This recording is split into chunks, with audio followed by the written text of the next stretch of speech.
Hello guys! Yan. So, papunta kami ngayon ng Tagaytay. We're back for a challenge. Yan. But this time, ang mga challengers naman natin ay mga photographers instead of video. So, kakaroon kami ng photo shoot. So, lalatag namin mamaya yung details at rules. But right now, biyahe muna tayo. Hello! Morning! Hello guys! Nandito na naman tayo sa skate park. Suki. Lagi na lang may shoot dito. It's our entry for this month. For October. It's 10 out of 12. So konting-konti na lang matatapos na natin yung 12-month challenge. Yan. Yan. Yan. May mga audience, may mga support tayo dito. So bakit ba? Pakilala muna kayo guys. I'm Bartz. I'm JM. Oh, JM? Nagre-rebranding to. Pala no? Si bro. Tense. Crystal. Monday. So last time, we had the challenge for the videographers. Actually parang sila din naman yun. sila din yun, di ba guys? Naiba lang yung dalawa. For now, ang gagawin naman namin is photo shoot. So ito yung challenge, isang model yan. We have Cristel as our model for today. Si Monte, pwede rin. Bakis. Ako yung gusto ko model yun. So ang challenge is ito, yung mga photographers, mga participants natin. Okay, photo. Ayan. Photoshoot nila yung ating model for a limited time and with the same camera and the same lens. So I think we have 15 minutes per person since konti lang naman tayo. And sila bahala kung anong area dito sa skate park, anong pose sila yung mag-direct, anong diskarte, anong gagawin, anong concept. Then at the end, we'll review it and judge. I-judge na. Judger tayo eh. Critic natin. Pag-uusapan natin. Yun yung rules. Tayo, baka may concern kayo guys? Meeting, no? Nag-meeting, anong concern? Sabi mo rin dyan na hindi yung yung function ano ba? Oo, sinabi ko, hindi ka nakikinig po eh. May iniisip din. Sorry na. May bataya. May bataya, oh. Ito mga salis. Tumali ka na, may bataya sila guys. Konti alis. Konti alis. Kasi ulit. Tumali ka na. Konti na nga eh. May iba... Aya. Taya. So, una si Mark. Okay yung dalawa, magbato-bato. Malawa. Pangalawa, huli siya. Okay. So yun guys, una si JM. Yes. JM. And then si Tense. And then si Monte. Yan. So yun lang. Set up na kami. Kita kits. Photo mode. Ngayon nag-uusap na sila. Yan. Remaining time guys. Nag-direct na guys. Nag-direct na. Natututo na ang tropa mag-direct. Natututo na. Architect boy, pag tumitingin ng mga ano. Yung slope kasi dun boy. Tingnan mo. Boy, sa ano to? Site visit pala, no? Site visit pa Kaya na. ba tayo? May goal na siya. Parang po. Wala. Hindi, may basta may time limit lang. Tayo na yun. I mean yung question mo, yung pinaka-concept. Wala. Kung ilan naman sa ano mo. Basta may time limit nga lang. Sa 15 minutes, kung ilan na picture mo, TikTok ng libo yun. Tapos ikaw naman magsasort eh. Oo, tingnan na. Pero may mili ng shot. Pwede naman yung mag-shot ka din. Yan guys. Hindi na naman marunong videographer. Nakapalit ng lens ngayon si Mark, si JM. Palit siya ng lens. Pinakunin eh. Ano siya mga around 8 minutes or what? 7 minutes I think. Ito talaga yung challenge. So makapag-isip ka within the time frame. You have to be able to direct yung yung model mo ng maayos. Hindi kailangan mo siyang hayaan na ma-feel niyang comfortable siya. Kailangan ko ng model na alam mo yung ginagawa mo. Oo. Kasi tutulungan niyo ako. Ikaw mismo hindi mo Hindi alam. ko kami tutulungan. Ano yun? Model para umakyat. Kasi aakyat siya. Okay. Bago mo maisip ka, naisip ko na yan. Okay lang na magkaparehas lang siya. Execution niya na lang. Oo, execution. Yung concept pwedeng magkapareho, pero how would you execute? Nakapareho lang kasi ng place. May Oo. hagdan doon. Diba? Yan. So, magkakaalaman tayo guys. Depende lang sa mismong Ayan, angle. nag-uusap na sila doon. Diba? Nag-chismisan na. Minsan na lang yung dalawa. Bawal ka na siya. Tumawag ka siya. Okay. So, alright. O, interview mo na, interview content. Ako ba? No? Sabi ko na bro. Interview mo. Interview bro. First tayo dyan. Ito yung mic guys. So, kamusta naman yung shoot bro? Ayos naman, pero kasama it's been kaya atin sa nagsasuggest ng mga toast. Anong pangalan ni ate? Ano mga natin? Inaat nga ito, kalimutan ko. Ate mo, mas matanda. Ate mo, sa tanda ka pa dyan, boy? Eh, shoutout na yan. Shout out, boy, kasama mo dito. Lakas mo naman. Nag-i-instruct na siya eh. Sabi ako na. Start. Wala na. 1, 2, 3. Timer. Tamad naman po ng BTS. Bakit ba? Wala man lang close-up na siya. Gusto mo lumayo ng shooter eh, di lumayo siya. Pero yung BTS dito lang.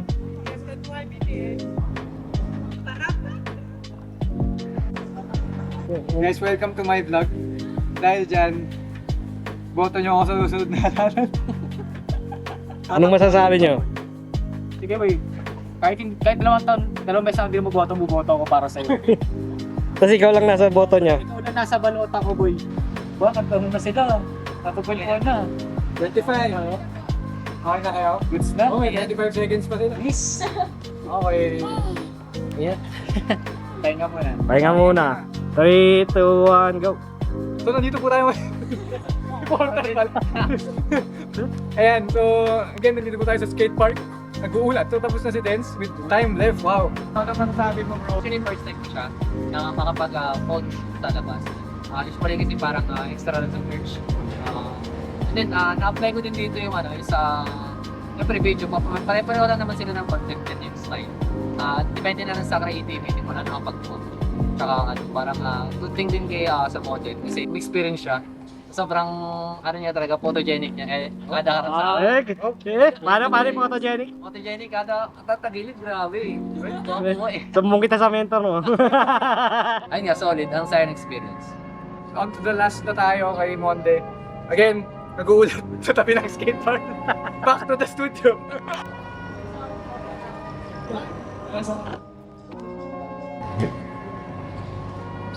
Maisip.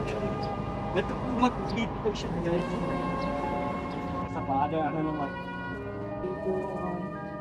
Sa baba. Okay, okay lang. Buka ka. Okay lang. Okay, isa pa. Ayos ka mo yan. So, dito po tayo ngayon ulit sa skate park. Kasama natin si Sino? Taguro. Hindi ko kilalang sarili. Ayan. So, kamusta yung experience? Saya. Kulang sa oras? Ano? Di namin naman na yung oras eh. Ako, nag-enjoy naman ako sa ginagawa ko.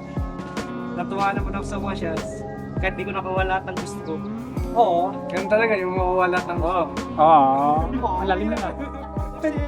Alright, so yan. So dito naman tayo interview natin si Cristel, ang ating model sa experience. Kamusta naman yung experience mo with So far, sobrang nag-enjoy naman po ako and sobrang bababait sila. Like, pinagbibigyan nila ako kapag may mga suggestions ako. And yun po, nag-enjoy. Yun lang po. Alright. Sinong boto? Sinong bias mo? Wala po. Okay. Okay na. Lobat na. Lobat na daw. Ikaw yung lobat mo yan. And guys, so ayun nga, yan yung mga photographers natin. So we're done with the shoot. So next part na, which is the editing. We'll give you 1 week to edit the photos and choose the best 10 photos. And then, pagka-send nyo sa amin, i-critic namin, I'll invite someone to critic the photos with me. Ayan. Nagko-comments tayo. Hindi nyo alam kung sino yung i-invite natin. So, secret. Secret lang. Well, same video din naman. Maya-maya, mga ilang seconds after nito, may kita nyo na. So, yan guys. Bye guys. Lipat na kami. Kami hindi pa namin kita.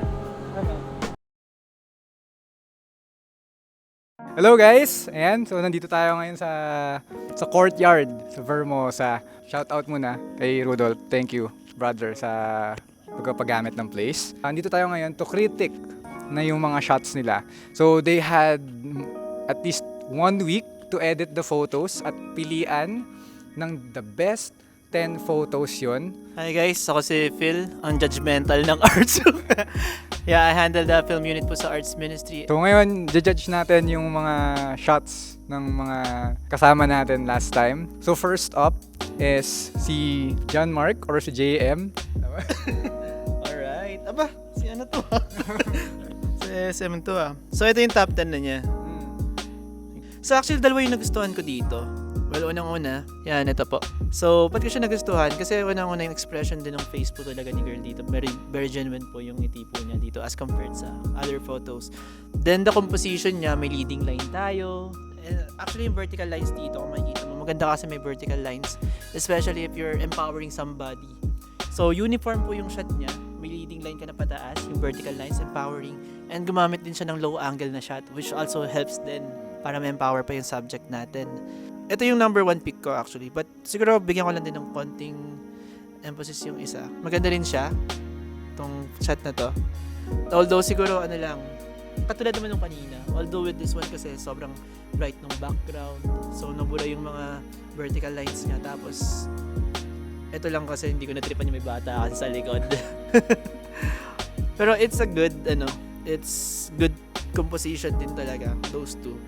Wow, nice. Ang galing ng medyo malayo na yung narating ni JM. Actually, ito maganda rin. Kung ipiprint ko, ito yung pipiliin ko. Tama yung clarity niya. Pang print yung yung atake ng edit. Di ba tumatawa ka? Tama yung clarity. Pero hindi ko siya, yun nga, since sa Ponto Contest, mas feel ko yung storytelling sana. So, with those two na una kong pinili. Ayan, so second one tayo kay Dance naman. Ay, wow. Ang hirap pumili, ang ganda ng shot. Since nasa direction tayo, pambihira.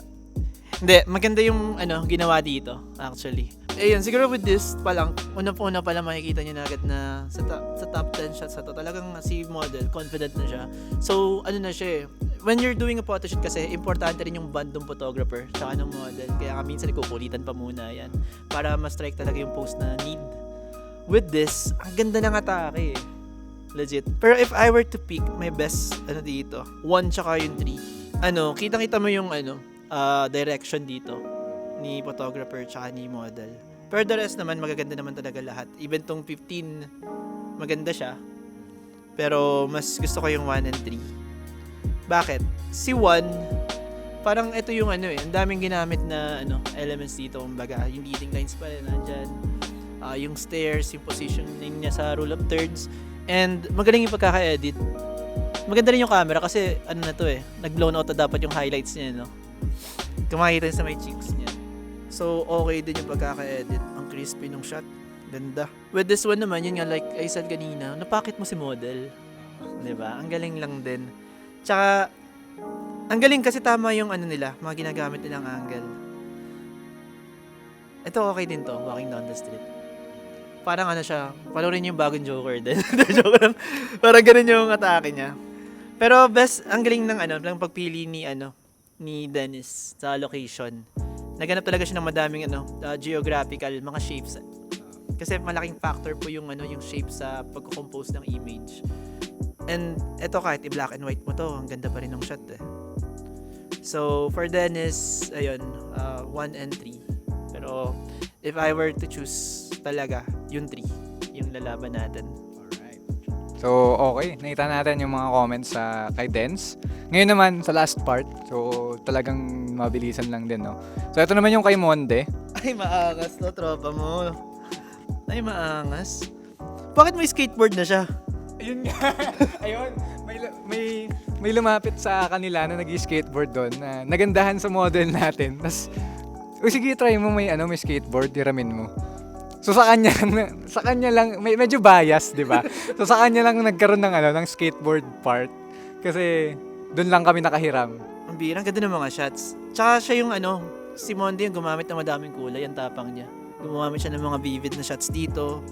Madaya kay Monde, ang ganda lahat ng shot ng kay Monde. Very streetwear yung atake. Talagang feeling ko gusto kong bumili nung suit ni ate girl. Hindi binibenta. Oo. Tapos pati yung yung skateboard, parang gusto ko na siyang bilhin. More on wide ang ginamit niya. So talagang ito yung style ng photography on fashion. Usually wide talaga yung poses na ganyan Tsaka ito, feeling ko nakita ko na to Diba? Yung kay Monde, high contrast, crispy talaga yung shot niya. Pang pang fashion photography talaga. Yung kay Dance naman, para siyang clip from a commercial. Soft na sharp. Parang ganun yung atake sa kanya. Then with with Mark or si John Mark, talagang siya vlog style or yung very natural yung atake niya. Talagang meron lang talaga silang iba't ibang direction and ideas, which is really good, and na ilabas nila yung creativity nila with that limited time. Any final thoughts? Na ko lang din. Oo nga, parang na-express nila yung sarili nila. May signature na nga sila eh. Alam mo na ngayon kung ano yung shot nila. Kay John Mark, siguro you have to break the ice talaga muna before ka mag-shoot. Tapos syempre, kala ka ng konti. Take it slow muna. Hinga ka muna. Hinga muna, no? Isip-isip. Siguro na pressure lang din siya. Na, hindi, sige, kailangan na natin mag-start ng So, number 1 eh. Ikaw yung una. Anyway, siguro din lang. Kailangan mo talaga ng pre-prod pa rin. Pre-production, you have to plan pa rin yung shoot. Kahit pa ganito ka impromptu. Especially with the photo shoot, iba siya sa documentation. Documentation talaga, you have to react. Alam mo, bilis ka dapat mag-react. Pero with photo shoot, you have to plan it. Kailangan may inspo ka sana. Yun, ganun. Then with Dennis, pinagkaiba lang din kasi ni photo and video. It's really hard to hit focus with photo. Kasi sa photo, mas malaki yung image mo dyan eh. I think with the A7C ito yung ginamit. That's a 33 megapixel, so 6K yung resolution. So talagang minsan, if you're using a very fast aperture, hindi mo mai-hit talaga yung focus sa lahat ng need mo. Minsan ilong lang yan or depende rin sa, especially 1.4 ba yun? 1.8 yung aperture. Pero okay naman din yung style niya. Lumayo pa rin naman siya so na-hit pa rin naman niya. Very lang talaga, very video yung look niya. Parang film strip. Screenshot. Screenshot yung video. Straight to the point in subject. Parang hindi mo nang tititigan yung background. Kasi ganun ang video eh. Ang hinahanap ko naman, yung mga shots na he used more of the environment. Yung parang mas kita, yung background, mas kita yung just to have a variety out of all the set. Kasi out of all the 10, talagang as in sobrang tutok siya sa subject. Bira kasi si Monde, lutang-luto yung kay Monde. Wala yan. Sige, hanapan nga natin naman si Monde. Hanapan naman. Pili na kasi. Eto, mali yung cut ng frame. Binash din, no? Hindi, joke lang. Ito medyo ginaya na niya yung shot niya, no? Actually, siya yung unang nakaisip niya. Si Monde nakaisip, bigay. Nauna. Ayun lang, may mga alangan lang siya na frame. Ano ba yun? Ganito. Medyo maalangan ng konti. Parang nagpigil siya kung low angle or mid. Pero, Parang kumbaga mas nag-lean pa sana siya. oo eh. Parang bitin. Kaya parang ito din. Bitin din ito eh. Kung gagawin mo to, Oo. i-full out mo. Yeah. Wala akong maano kay Monde. Talagang maganda yung kay Monde. Ayos na talaga eh. Nagkaroon ng props eh. Malaking bagay sa akin yung element eh. Daya ka, bro. Pero yeah, I give it to Monde. Pero ang galing, ito nga kasi yung kulay. Templado na rin yung kulay niya. Match na match siya. Nag-effort. Oo. Yan siya nag-effort talaga. Control yung kulay actually, red saka yellow, mga talaga siya. I give it to Monde talaga bro, for the 3. Ayan. Thank you guys. Solid. And sobrang solid nung challenge. I think, solid yung output, solid yung challenge. I think, I want to do more like this eventually by next year. Kumbaga kasi, it's a good opportunity for them to really explore their creativity. Kasi talagang mapipilitan ka eh. And syempre, looking forward na makasama din yung mga iba sa challenge, especially Jade. Na-challenge ka na. si Jade. Oo. Gusto namin makita yung output mo if ever. Oh. Thank you guys for participating yan. Kay JM, kay Monde, kay Dens. Yan. Syempre kay Barts sa pagsama. Ayaw sumama ni Barts sa challenge. But siya yung nag-shoot ng vlog actually. Yan. And syempre, special shoutout dun sa model natin. Kay Cristel. Thank you for your time sa effort, di ba? And talagang nakakapagod. Tsaka ang init kaya. Ang init, no? So yun guys, thank you for sticking all throughout the video. Thank you Kuya Phil sa mga comments. Ayan. Anything that you want to, any final thoughts or shout out or anything? Dahil lang masaya lang ako sa naging journey nung mga patag natin dyan sa YA. Talagang, nakita ko kasi nung nagsisimula din yung team. Yung iba from zero. From Like, zero. this year. Tsaka, ang laki ng improvement. And actually, lalo si Monde rin. Grabe yung in-improve ni Monde. Ayan. Yun lang natuwa lang ako. So guys, keep it up. And ang maganda dito sa ginagawa nyo, lumalabas na rin talaga dito yung kung sino kayo. Alam mo yun, yung original style mo. Kasi mahirap talagang hanapin yun But judging dun sa kanina sa mga shots, guys, malapit na. Malapit na, konti na lang, nado na. May direction na, just keep creating lang. Then, you'll hit it. Thank you guys. Ayan, thank you kuya. And thank you for watching. Ayan, subscribe kayo. It's 10 out of 12 guys. Konti na lang. 2 na lang. 2 months na lang. Grabe, natatapos natin yung 12 months challenge. Let's see what's in store sa mga susunod na buwan, sa susunod na taon. Kita-kits tayo guys. Like kayo, subscribe, follow. Yan. Kita-kits. Bye-bye.